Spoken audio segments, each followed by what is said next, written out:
Kalau memaafkan diri, mungkin sebelum kita mulai, apa memaafkan bisa memperkenalkan diri sendiri dan juga nama lengkap dan juga apa yang mau maafkan lakukan di gereja. Terima kasih. Nama saya Avensius Rosis Kajang CP. CP itu singkatan dari Kongregasi Passionis. Saya berasal dari Flores. Lalu ditabiskan menjadi imam tahun 2009. Kurang lebih sudah 16 tahun ini. Lalu sekarang saya berada di sini di Jakarta ini sedang melanjut studi. Saya belajar di Universitas Unan Nusantara, sekarang ambil magister besar. Nah, ya, itu sambil membantu di sini untuk pelayanan misa dan lain-lain. Terima kasih Pak Afen. Ya. Nah, pertama kita ini kartu pertama This or That kita. Rosario atau doa novena. Kalau saya sebagai orang Katolik ya, dua-duanya ini sebenarnya yang menarik, tapi Rosario yang paling sering saya lakukan dan karena sudah terbiasa dari kecil diajarkan oleh orang tua, oleh keluarga, jadi sudah terbiasa begitu. Sedangkan doa novena itu kan macam-macam. Iya. Ya. Terima kasih. Oke. Dan untuk pertanyaan pertama, apa yang membuat memaafkan tertarik untuk terlibat dalam pelayanan di gereja dan sejak kapan memaafkan mulai dan juga pelayanan ini? Pelayanan di gereja itu dimulai dari kecil sih, dari SD malah. Kebetulan saya lahirnya di kampung, lalu bapak saya itu guru sekaligus diminta untuk menjadi kepala atau ketua di stasi di gereja di tempat itu. Jadi kalau romo dari paroki datang mengunjungi umat, selalu tinggal di rumah kami. Nah, kemudian setiap misa atau ibadah itu romo selalu minta saya untuk misalnya membantu di altar. Lalu ditanya mengapa saya masuk dalam pelayanan ini, pertama karena terbiasa dari kecil tadi itu, jadi ada ketertarikan. Yang kedua, ada kesenangan dan sukacita sendiri. Bahkan waktu masih muda, waktu masih kecil itu, ketika selesai pelayanan di gereja itu rasa ada sesuatu yang aman, damai, saya rasakan daripada hal lainnya. Dalam terakhir saat ini menjadi romo, tentu saja lebih daripada sekedar kedamaian pribadi, tapi untuk lebih menjadi berguna bagi yang lain. Terlepas dari keterbatasan insani saya, dengan keterbatasan saya, dengan kemampuan saya yang terbatas, saya masih bisa membantu orang lain, dan orang lain itu merasa terbantu dan bahagia karena kehadiran saya yang terbatas ini. Bagi saya itu suatu hal yang berjasa. Terima kasih. Ya, sama-sama. Selamat siang Romo. Oke, selamat siang. Ya, gimana? Jadi sebelum saya mulai pertanyaan saya, Ya. saya mau kasih Romo sebuah kartu soal. Oke, mau baca Alkitab cetak atau digital ya? Untuk saat ini, sekarang ini, saya lebih suka yang digital. Saya kurang tahu ya, mungkin karena saya beberapa tahun terakhir ini bergelut di bidang ini, terutama sebelum ini saya kuliah pagi. Ya. Setelah belasan tahun menjadi imam, saya diminta oleh pimpinan kuliah desain grafis, desain komunikasi visual. Jadi ketika Alkitab ini sekarang dibahasakan dengan digital, itu akan sangat menarik bagi audiens, terutama generasi muda. Jadi menurut Romo, kalau anak zaman sekarang lebih baik baca Alkitab lewat buku atau lewat handphone atau teks? Kalau menurut saya, pertama lebih baik baca Alkitab itu dulu. Kalau dunia saat ini memang cenderungnya ke digital, tapi tetap yang namanya kitab suci itu sangat kemudian tergantung kepada masing-masing orang menikmatinya dengan cara apa. Terima kasih jawabannya. Jadi menurut Romo, apa arti pelayanan gereja bagi Anda secara pribadi? Pertama, kita harus menempatkan diri sebagai orang yang lebih rendah dari Tuhan. Dengan demikian pelayanan kita itu tidak membawa kita kepada kesombongan rohani.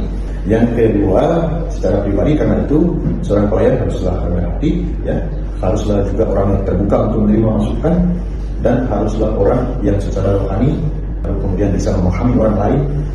Oke Romo, sekarang Ya. yang ketiga ini. Ya, Lalu oke. Perjanjian ini lama atau baru ya, artinya kitab suci ya. Dua-duanya penting ya, karena masing-masing memberi pesan tentang kehidupan, tentang iman itu secara berbeda kan. Nah, tetap menjadi satu kesatuan yang utuh, tidak terpisahkan, tapi pesannya berdasarkan konteks pasti berbeda. Tapi kalau harus memilih, saya tidak bisa memilih karena kitab suci itu adalah satu kesatuan utuh berkesinambungan. Saya tidak bisa memberi pilihan tentang ini. Ya, terima kasih. Oke, masih ada pertanyaan lagi Ya. lagi ini. Jadi pernahkah Romo merasa lelah atau berhenti itu pas di pelayanan, atau kayak ada hambatan-hambatan apa tertentu dan bagaimana cara Romo bisa menghadapinya? Saya menyadari diri sebagai manusia ya, yang membawa keterbatasan insani saya. Yang pastinya dengan keterbatasan dan kelemahan itu dalam pelayanan pun saya pernah mengalami semacam kelelahan ya. Kalau dalam gereja Katolik itu ada misalnya permintaan untuk memberi sakramen minyak suci, itu kan mendadak itu. Bisa terjadi kadang-kadang kita tidur. Hal-hal seperti ini benar-benar menantang. Tapi bagaimana saya bisa berusaha mengatasi itu? Pertama, pelayanan ini saya percaya adalah panggilan. Kalau adalah panggilan berarti bukan saya yang menginginkannya, tapi Tuhan yang menginginkan saya. Ya, apa yang tidak bisa saya ubah, Engkau Tuhan yang punya saya. Saya ingin Engkau tahu semua hal bagaimana tentang saya dan harus seperti apa. Kemudian yang kedua, yang baca firman tadi itu. Yang ketiga, berkomunikasi dengan banyak orang. Dan yang terakhir sekali adalah yang mengembangkan bakat saya yang di luar pelayanan itu. Oke, terima kasih Romo. Yang selesai Oke. Oke, jadi seperti biasa sebelum mulai ke pertanyaan wawancara, saya mau kasih salah satu kartu lagi buat Romo. Oke. Nasi goreng atau mie goreng? Kadang-kadang mempengaruhi kesehatan saya itu dua-duanya tidak saya sukai, seharusnya tidak saya nikmati karena minyak itu kerap mengganggu saya, terutama di tenggorokan saya. Saya buat sendiri juga. Terima kasih Romo. Ya. Jadi menurut Romo, mengapa ada orang yang menerima stigmata justru bisa tetap bersyukur dan memuji Tuhan? Sementara kami yang biasanya manusia biasa itu kalau misalnya buka sedikit saja itu bisa mengeluh bahan-bahan itu kenapa ya? Stigmata itu dalam pandangan gereja Katolik itu bukan hanya luka biasa, itu luka yang ada kondisi rahmat. Iya. Jadi mana dalam stigmata itu dia mengalami apa yang pernah dialami oleh Yesus ketika Yesus disalibkan. Iya. Pertanyaannya, kok bisa tahan mereka? Kembali ke tadi, ini stigmata ini adalah disertai anugerah. Sekarang bagaimana kita yang luka sedikit, tiba-tiba mengeluh berhari-hari dan seterusnya, kita jangan sakit, jangan sampai terluka. Untuk kepribadian kita menjadi orang yang lembek, orang yang mudah menyerah. Tapi kalau mengeluh terus-menerus, harus berubah dalam arti kita punya komitmen untuk menghadapi itu. Makasih atas jawabannya Romo. Romo bisa menjawabkan terlebih dahulu. Doa pribadi atau bersama dari agama manapun kita harus berdoa. Terutama kita sebagai orang Kristen, kita harus berdoa. Nah, dalam kekristenan itu dua-duanya ini memiliki makna tersendiri. Doa pribadi membuat saya masuk ke dalam diri saya, merefleksikan pengalaman-pengalaman rahmat yang Tuhan kerjakan bagi saya. Sedangkan ketika doa bersama, ini cenderung kan ada rumusan-rumusan agar terjadi kebersamaan dalam doa, ya kan?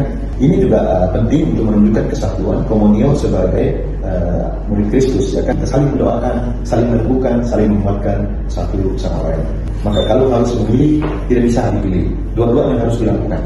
Doa pribadi harus berefek kepada doa bersama, keterlibatan kita dalam kebersamaan, dan doa bersama juga harus meneguhkan dan menguatkan kita untuk menjalani doa secara personal. Kurang lebih begitu. Jadi saya tidak bisa memilih, ya kan? Menurut Romo, apa tantangan terbesar dalam pelayanan ini? Pertama, tantangan dari dalam diri, yakni kelemahan diri saya. Ya, itu juga menjadi tantangan terbesar. Kadang-kadang bisa muncul malas, ya, rasa jenuh, ya, keinginan untuk menikmati hidup tanpa diganggu oleh yang lain. Kedua, ya dari kehidupan perkembangan zaman, ya, perkembangan zaman dengan berbagai macam informasi, dengan berbagai macam yang masuk kepada kita melalui perkembangan teknologi, media sosial dan seterusnya, itu mengganggu pikiran, sehingga kita tidak berorientasi kepada apa yang menjadi fokus dari pelayanan kita. Lalu kemudian yang ketiga itu masalah banyak sekali dalam pelayanan itu, di antara umat beriman di dalam gereja kita yang katanya adalah gereja yang kudus ini, ya, tetapi penuh juga dengan orang-orang yang memiliki banyak masalah. Ya, itu memenuhi pikiran saya.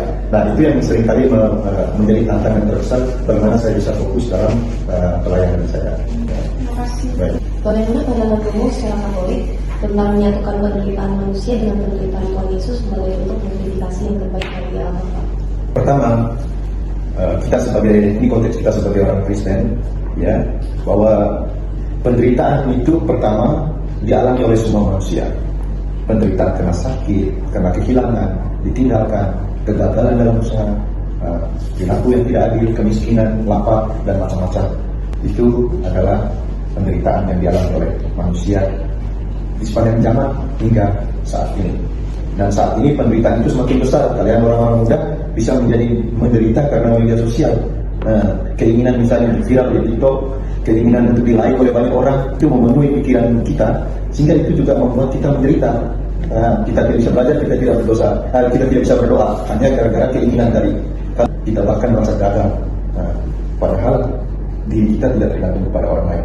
Kita hanya bisa menerima penderitaan kita dan berusaha dengan sekuat tenaga untuk mengolah itu, untuk bisa sembuh keluar dari penderitaan itu. Kalau kita bisa dalam iman menyatukan itu dengan penderitaan Kristus.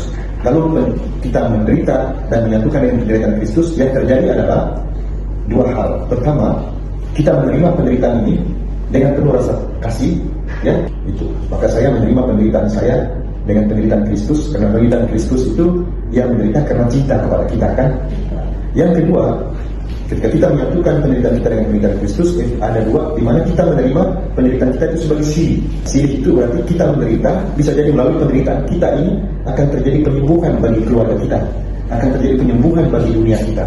Sama seperti Yesus mati di salib, menderita, wafat demi keselamatan. Makanya aku Ya. atas wawasannya. Oke. Jadi kalau mau saya kayak di seperti Ya, sebelumnya, oke. terus tolong jawab dulu nih start dari question kita. Oke, baik.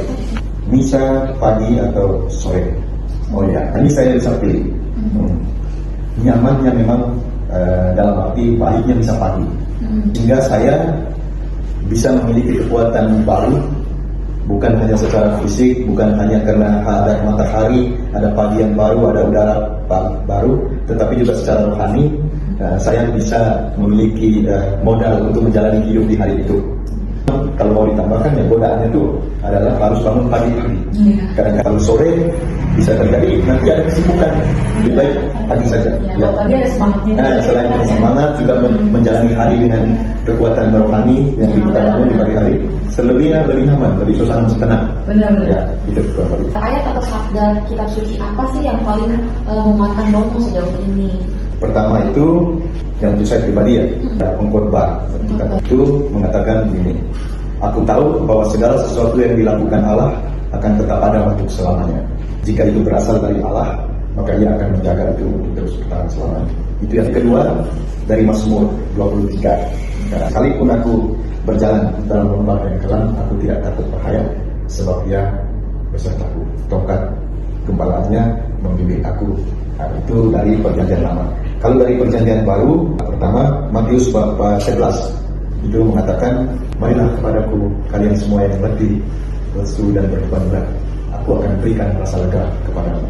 Jadi ini merangkum semua pertanyaan-pertanyaan tadi yang saya omongin ya. Nah, kalau saya lelah, letih, mengalami tantangan dan seterusnya, Yesus memberi kita, membuka kita pintu untuk datang kepadanya. Apa harapan menguatkan untuk pelayanan gereja ke depan, dan apakah mampu memiliki saran untuk siapapun yang ingin memulai pelayanan di gereja? Saya berharap sih bahwa semua anggota gereja itu, baik Katolik maupun Kristen Protestan dengan berbagai denominasi macam-macam itu, semua berkontribusi bagi gereja. Semua berkontribusi baik melalui kata dan tindakan untuk memberi kesaksian tentang iman akan Yesus Kristus itu di sini di Indonesia ini, agar orang dapat menyaksikan perbuatan kita yang baik dan memuliakan Bapa yang di surga. Jangan sampai orientasi kita beralih. Nah, sekali lagi terima kasih sudah menyediakan waktu untuk wawancara ini. Nah, kita semuanya sudah senang banget bisa wawancara dengan Saya menyampaikan terima kasih juga, apresiasi juga untuk pihak sekolah yang mengorganisir program ini, kelompok grup yang seperti ini. Saya lihat juga pertanyaan-pertanyaannya sangat menarik ya. Baik, itu saja. Terima kasih banyak. Oke, jadi ini merupakan kesimpulan kami dari wawancara yang barusan kami lakukan. Jadi dari wawancara itu kita belajar bahwa sikap melayani yang tulus dan penuh kasih itu sangat penting, apalagi dalam menjalankan keinginan Tuhan. Dan dalam kehidupan sehari-hari kita dapat melayani sesuai dengan keinginan Tuhan dengan melakukan tindakan kecil seperti membantu sesama. dan bahkan hal-hal kecil yang kita lakukan bagi orang lain itu memberikan dampak yang besar dan menunjukkan cinta kasih dari Tuhan. Melayani juga bisa menjadi cara untuk kita menguatkan hubungan kita dengan Tuhan. Bukan hanya itu, melayani juga bisa bantu menguatkan karakter kita juga. Oke, semoga inspirasi dari wawancara ini bisa mendorong kita untuk semua terus aktif melayani ya, dengan hati yang tulus. Oh, Terima kasih, Tuhan memberkati.